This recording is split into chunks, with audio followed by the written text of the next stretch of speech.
We're at the Great Ideas Summit, where we just finished a special bonus session on the MasterCard issue, and I'm here with Linda Goldstein. Linda, can you tell us a little bit about this issue and what ramifications it has for the direct response community? Sure. So obviously and understandably, a lot of our members have been concerned with the events of recent weeks in which many online merchants have had their accounts shut down by MasterCard. And we were fortunate to have a phone call yesterday with some of the folks at MasterCard that are directly involved with this issue to try to get an understanding, one, of what's happening, two, what's likely to be happening in the near future, and three, if there is anything that ERA can do from a self-regulatory standpoint to help ease this issue.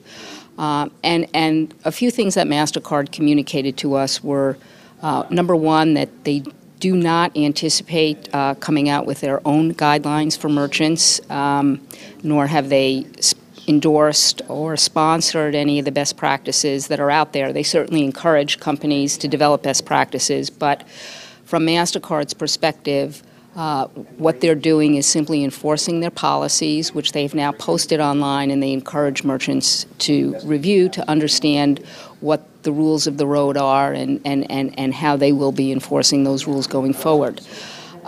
They did, however, share with us that the two key issues for them really are the data pass. They're very concerned about the data pass, and they reiterated that their policy prohibits the passage of credit card data from one merchant to another, that data can only be passed for purposes of processing a transaction that the consumer is authorized. And from their standpoint, they're simply enforcing a policy that's, been in existence for many years. The second issue they are concerned about is the transparency of merchants, and particularly merchants that have opened multiple accounts to somehow camouflage what the actual chargeback rates might be for a particular product or service.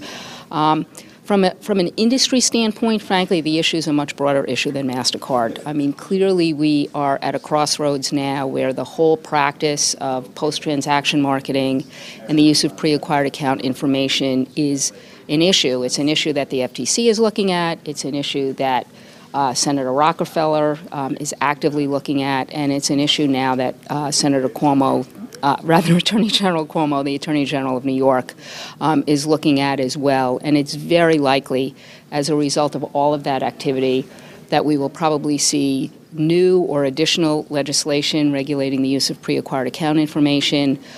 Based on some comments that Bureau Director Vladeck made this morning, it seems very possible that the FTC may even come in and re-examine the telemarketing sales rule, which currently permits the use of pre-acquired account information. Negative option marketing is a piece of this, but certainly from MasterCard's standpoint, not as critical an issue as the data pass issue.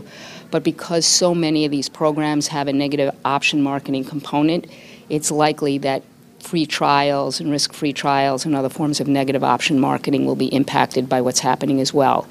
So from an ERA standpoint, we formed a task force. We will be looking at our own guidelines and at developing additional best practices, and we're going to try to reach out both to Senator Rockefeller and to Attorney General Cuomo and work with the FTC as we have in the past to see if we can shape some of what may be coming down the pike. So the DR community then can best be made aware of any progress and status of the issue in what way? Well, in conjunction with the task force, we have also invited members to give us their names and email addresses, and we will be updating people who are interested periodically, not just through the ERA website, but through bulletins, much as we did with the testimonial and endorsement guidelines. So probably one of the most important issues affecting the DR community in a lot of years, right? Clearly. We had a little breather with testimonials and endorsements, and I think we're in for another big fight now.